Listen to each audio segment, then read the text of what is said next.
Backdoor jobs ఇంకా ఉన్నాయి. దీనికి సంబంధించి ఇప్పుడు ఎందుకు మాట్లాడుతున్నానంటే, రీసెంట్ గా ఒక స్టూడెంట్ నా కౌన్సిలింగ్ అటెండ్ అయ్యాడు. కౌన్సిలింగ్ అటెండ్ ఏం చెప్పాడంటే, తను ఒక ఫేక్ కంపెనీలో జాయిన్ అయ్యాడు బ్యాక్డోర్ ద్వారా. జాయిన్ అయిన తర్వాత తెలిసింది ఏంటి అంటే అది ఫేక్ అని. దాంట్లో ప్రాజెక్టులు ఏం లేవు, ఏం నడుస్తలేదని తెలిసింది. తెలిస్తే ఇతను ఏం చేశాడు, జాయిన్ అయిన డబ్బులు కట్టిన అతను వ్యక్తి, నీకు డబ్బులు కావాలి అంటే దీనికి సంబంధించి ఇంకొక ముగ్గురిని ఫ్రెండ్స్ని జాయిన్ చేయించు, అప్పుడు నీ డబ్బులు నీకు ఇచ్చేస్తానని చెప్తే, ఇతను వీళ్ళ ఫ్రెండ్స్ని ఇతను మోసపోయాడని తెలిసినా కూడా జాయిన్ చేశాడు. అంటే ఎంత దారుణమైన విషయం ఇది. సో ఇక్కడ ఫస్ట్ పాయింట్ ఏంటి అంటే, బ్యాక్ డోర్ జాబ్స్ అనేది 100% ఫ్రాడ్.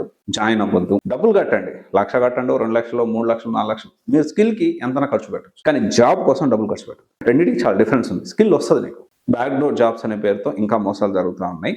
సో ఫ్రెండ్స్ కూడా ఈ విధంగా మోసం చేస్తూ ఉన్నారు. బ్యాక్ డోర్ ఎవరు చెప్పినా జాయిన్ అవ్వద్దు. నా కౌన్సిలింగ్ లో కొంతమంది అడుగుతున్నారు బ్యాక్ డోర్ జాబ్ ఎంకరేజ్ చేయను. ఓకే, బ్యాక్ డోర్ జాబ్స్ లేవు.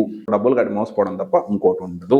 మళ్ళీ చెప్తా ఉన్నా, ఫ్రెండ్సే కాదు, ఇంకొక విచిత్రమైన విషయం తెలుసా, ఊరు పేరు తెలియనోడికి వాడు ఏదో ఆధార్ కార్డు ఏదో పంపించాడు, వాడు డబ్బులు కట్టి ఒక కంపెనీలో జాయిన్ చేశాడు. కంపెనీ వాడు 2 నెలలు జీతం ఇచ్చేసి తర్వాత తీసేశాడు. ఇప్పుడు వీడియో ఏమంటాడు, నాకు సంబంధం లేదని.